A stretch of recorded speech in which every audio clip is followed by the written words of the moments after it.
Let's consider now the refutation of Polus. The refutation of Polus consists in Socrates' arguments for these two claims: it's better to suffer injustice than to do it, and the unjust person who isn't punished is more miserable than the one who is. We're going to look at the first one in detail. I'll say a little bit of something about the second one, but really we're just going to focus on the first one. Both the arguments for both these claims are very similar. They trade on similar ideas. It's a refutation because what Socrates gets Polus to do, through a series of questions and answers, Socrates gets Polus to agree to these points. And at the end of the argument, Polus agrees, or he says, at least, kind of begrudgingly, it's fairly clear, but he at least says, yeah, I guess it's better to suffer injustice than to do it. Right. And so that's the sense in which it's a refutation. It gets Polus to change his mind, to assert the opposite of what he had said earlier. So, just to remind you, right, of the setting, of the context, Gorgias has kind of faded into the background now. He's just kind of listening along, standing alongside Callicles, and Polus and Socrates have been going at it. So, we're going to consider now Socrates' argument for the claim that it's better to suffer injustice than do it. This starts around 474C, and Socrates begins the conversation, kind of signals of, here, okay, we're going to drop what we were just talking about. Answer me as though this was the first question posed to you. Let's bring it all together now. Start over, make a fresh start. Here it is, right? And so it's a kind of nice, confined little argument.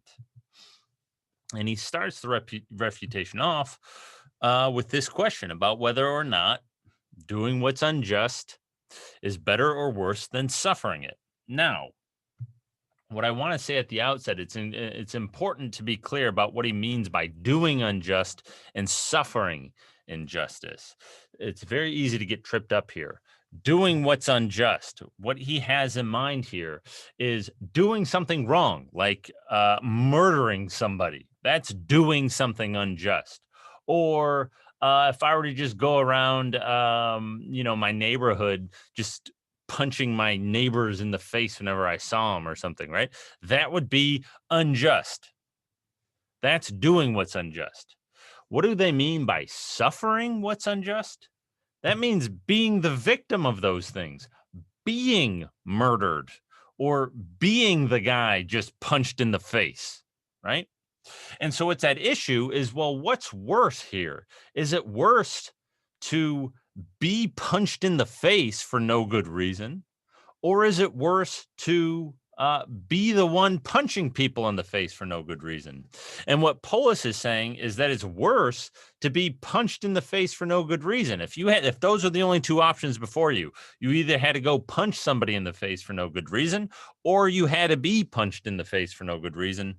Polus is saying you should choose punching somebody in the face for no good reason, right? You should choose to do the unjust thing rather than suffer it. And Socrates is taking the opposite stance. He's saying, no, no, no, no. I mean, neither of them are good, but it's better to be the victim. It's better to suffer the injustice than to commit it. It's worse to commit it, is what Socrates is saying, right? It's worse to be a murderer than to be murdered.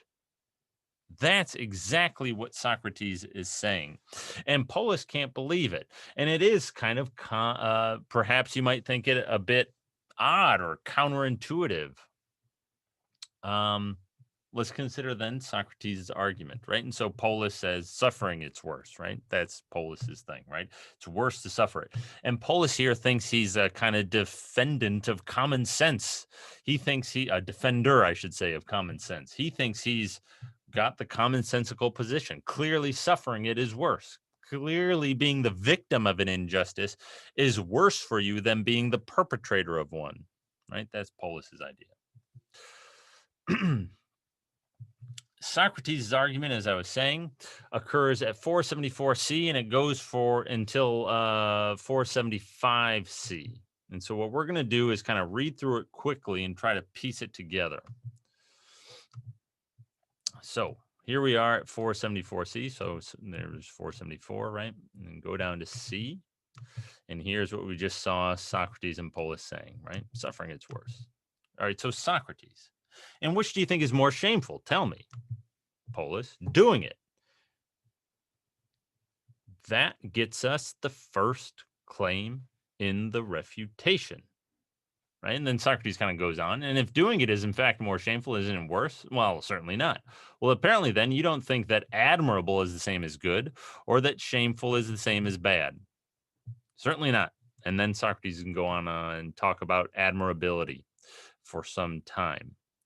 But what I want to do is get back to the argument now. That's the first claim in the argument. Doing what is unjust is more shameful than suffering injustice. It's more shameful to do what's unjust than to suffer it. Polus agrees with that. Doing what's unjust or suffering injustice is worse than doing what's unjust, but it's more shameful to do what's unjust than to suffer injustice. And this, you might think, makes a bit of intuitive sense.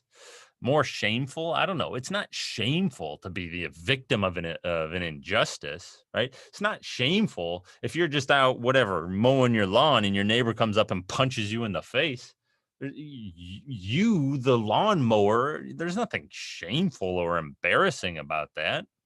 You know, we kind of feel sorry for you and like, wow, that, you know, what's shameful is to be the guy going around doing that. You just going around punching people. That's shameful, right? Tisk, tisk, tisk on you for doing that. That's what this first claim is saying. Socrates thinks that's true. So does Polus. Yeah, sure. It's more shameful to do what's unjust than to suffer it, but it's worse to suffer it. That's Polus's position.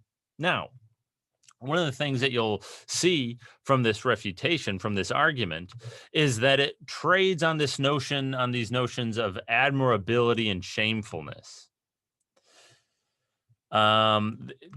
Comes up all over the place, admirability and shamefulness. This was another set of ethical terminology that the ancient Greeks used. We don't really use it.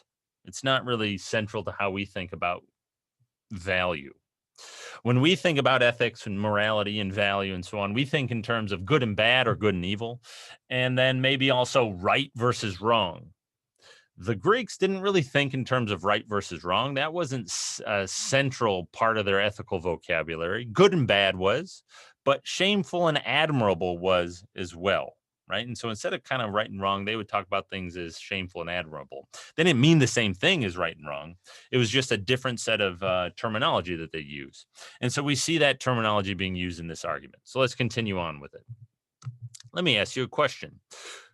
Socrates says, when you call things admirable, such as bodies, colors, figures, sounds, or practices, do you do so with a view to nothing? Take, for example, admirable bodies. Do you call them admirable in virtue of their usefulness relative to whatever it is each is useful for, or else in virtue of some pleasure, as the sight of them gives pleasure to those looking at them? The important point here, usefulness and pleasure. He's going to define admirability in terms of usefulness and pleasure, right? That's what he's getting at here. In the case of admirable bodies, can you mention anything other than these? Nope. And doesn't the same hold for all other things? Don't you call shapes and colors admirable on account of either some pleasure or benefit or both? I do. Sounds and music? Yep. Laws and practices? Indeed. And doesn't the same hold for the admirability of different kinds of learning? And so Polus at this point, okay, I get it. Right? Okay, you don't need more examples, a lot of examples. To be sure, Socrates, I find your defining of admirability by the standard of pleasure and utility to be most admirable, right? Okay. And so you would think my definition of the shameful in terms of the opposite, pain and evil, is also admirable. Certainly. So what Socrates is playing on here is the fact that shamefulness and admirability were opposites in the same way that good and bad are opposites, in the same way that right and wrong are opposites. And so if we define admirability in terms of X and Y, well, we should define its opposite, namely shamefulness, in terms of the opposites of X and Y. And so we define admirability in terms of pain and evil, in terms of pleasure and usefulness, well, or pleasure and goodness really is what he's getting at. Well, then we should define shamefulness in terms of the opposite of pleasure, namely pain, and the opposite of usefulness or goodness, badness or evil, as it's translated here. Badness, though, right? Polus goes on. Socrates, then whenever one of two admirable things is more admirable than the other, it is so because it surpasses the other in either pleasure or in goodness or in benefit or in usefulness, right? All the benefit, usefulness, goodness, right? If admirability is simply a matter of either being pleasant or good, well, then when one thing is more admirable than another, it's got to be either more pleasant or better, more beneficial, right? Polus? True. Yeah, sure. And so now Socrates is going to apply it to shamefulness. And whenever one of two shameful things is more shameful than the other, it'll be so because it surpasses the other in pain or evil. Isn't that so? Yes. That's the next claim that Socrates gets Polus to admit to. Everything we just looked at, which is the bulk of the argument, is meant to support this second claim. Whenever a thing is more shameful than another, it is so in virtue of being more painful or more evil, that is to say, or worse. Right? So when one thing is more shameful than another, it's because it's either more painful or worse. And Socrates supports this claim. This is really the linchpin of the argument. And so that's why he spends so long supporting it. He supports this claim with all these examples. All the stuff about admirability is really just to support this second claim. Admirability itself does not figure in the argument at all. Only shamefulness does. All this stuff about admirability is supposed to drum up support for this second claim. And then from these first two claims, it's going to follow that doing what's unjust surpasses suffering injustice in either pain or in badness. Because look, doing what's unjust is more shameful than suffering it. And so doing what's unjust has to either be more painful or worse than suffering it because it's more shameful, right? It logically follows. And we can see Socrates pulling out this implication immediately after the claim we were just looking at, that comparative claim. Well, then, what was it we were just saying about doing injustice and suffering it? Weren't you saying that suffering it is more evil, but doing it more shameful? I was. Well, if doing what's unjust is more shameful than suffering injustice, it must be so because it's either more painful and surpasses the other in pain, or because it's more evil, that is to say, or because it's worse, or because it's both. Doesn't this necessarily follow? Of course it does. That's our third claim, right, that we just saw earlier. First, then, let's consider whether doing injustice surpasses suffering it in pain. That's one option we've got to consider now. Do people who do it, who perform injustice, hurt more than the people who suffer it? No, Socrates, certainly not. Then they don't surpass in pain? No, but if not in pain, then not in both? Certainly not. Go back to our argument. That's the fourth claim.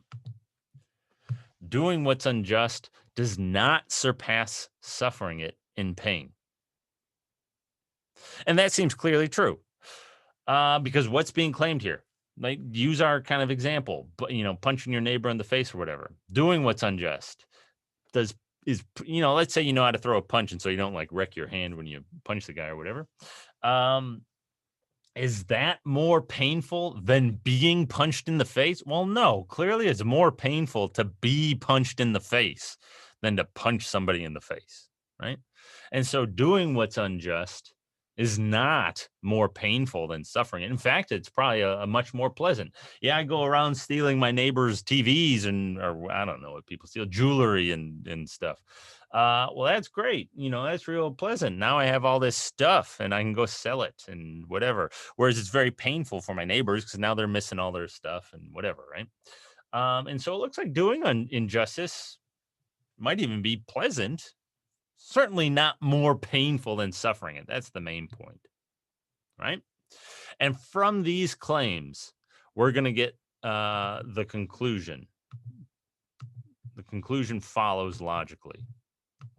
Then they can only exceed in the other. Yet doing injustice can only exceed in the other.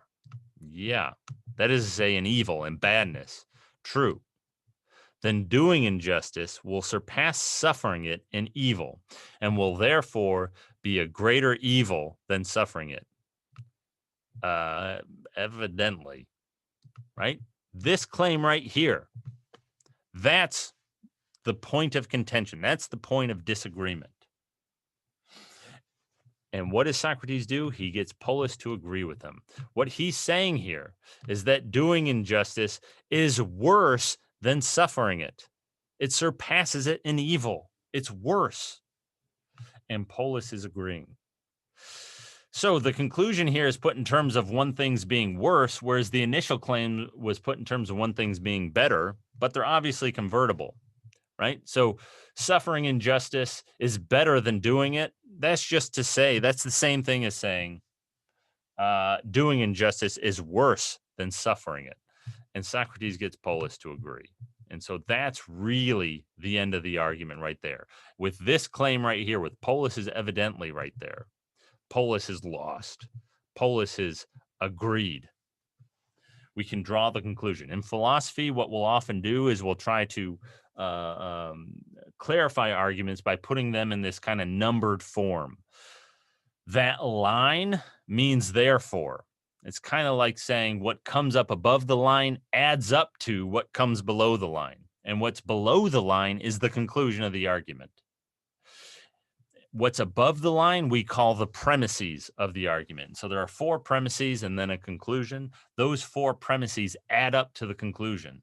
That conclusion logically follows from those premises. And what it's really important to understand to see how the conclusion follows is 3 and 4. 3, doing what's unjust surpasses suffering injustice in either pain or in badness. Because doing what's unjust is more shameful than suffering it, doing what's unjust either has to be more painful or it has to be worse. But look, according to 4, it's not more painful. That means the only option left is that it's worse, that it surpasses it in evil, right? And so logically it follows. It's an argument by elimination. If I told you that I have a book and it's either on my bed or on my desk, and then I tell you it's not on my bed, you can logically infer it. Logically follows that it's on my desk, right? Same kind of logic as at stake in this argument. Socrates is using the same kind of logical principle. And so Polus agrees. Yeah, I guess doing what's unjust surpasses suffering injustice and badness. He gets tripped up. Now, we're going to see how Callicles responds to this argument. So one thing I should say, how Socrates uses almost an almost identical argument for the second claim of disagreement. It's better to be punished than to escape punishment. Socrates' idea is that you get rid of injustice in your soul by being punished. That's the only way to get rid of it, and Polus agrees. And what he claims in his second argument, Socrates claims in his second argument, is that doing what's unjust is the most shameful thing that there is, and Polus agrees. And since it's not more painful than everything else, it has to be worse than everything else. And so Socrates, in his second argument, gets Polus to agree that doing injustice is the worst thing that there is, that injustice in your soul is the worst thing that there is. And so being punished, of course, will be better than keeping injustice, right? And you get rid of injustice by being punished. And so, of course, according to Socrates, it's better to be punished and get rid of the injustice in your soul than to not be punished and keep the injustice in your soul, because injustice is the worst thing that there is. It doesn't even matter how severe the punishment is. No punishment is worse than the injustice that's in your soul. That's how the second argument works, right? So it trades on very similar ideas. Now, I think this argument leaves most students kind of unpersuaded, or, they don't really, maybe you agree with the conclusion, right? The conclusion, for what it's worth, I agree with the conclusion. But it's not clear that this argument gives the best reason for it. I mean, it has to do with all this kind of stuff about shamefulness and, this kind of definition of shamefulness in terms of pain and badness. And that seems kind of cooked up, kind of artificial. Um, and I think that for myself, I think it kind of is. I think it's cooked up, kind of artificial, and it's thrown in there because Socrates knows that he can trip Polus up with it. Socrates knows that he can go on with all these examples and get Polus to agree to this, to number 2 there, to agree with that claim. And so he knows that if he can get Polus to agree with that claim, that he'll have Polus trapped and he'll be able to win the argument. He'll get Polus to admit to that conclusion eventually. And so it doesn't really seem to get to the heart of the issue. This argument doesn't. And I think Plato is aware of that because the dialogue doesn't end here. It keeps going. And so if this argument leaves you feeling a little bit underwhelmed, that's okay. That's fine. We're going to see more powerful, better arguments as we proceed in the Gorgias. Right. And so just to kind of finish the story or whatever, right? So Socrates concludes, right? So doing injustice is worse than you're agreeing with me. And Polus has to say, yeah, I guess so, evidently. When he says something like that, you should read it with hesitation, right? Polus doesn't really want to, but he's stumped, he's cornered, he's trapped. There's no way around it. And so Polus loses, right? And at this point, after that second refutation, right, Socrates uses these very similar ideas to establish that second point. Polus drops out of the conversation and Callicles steps in. And that's what we'll start looking at next.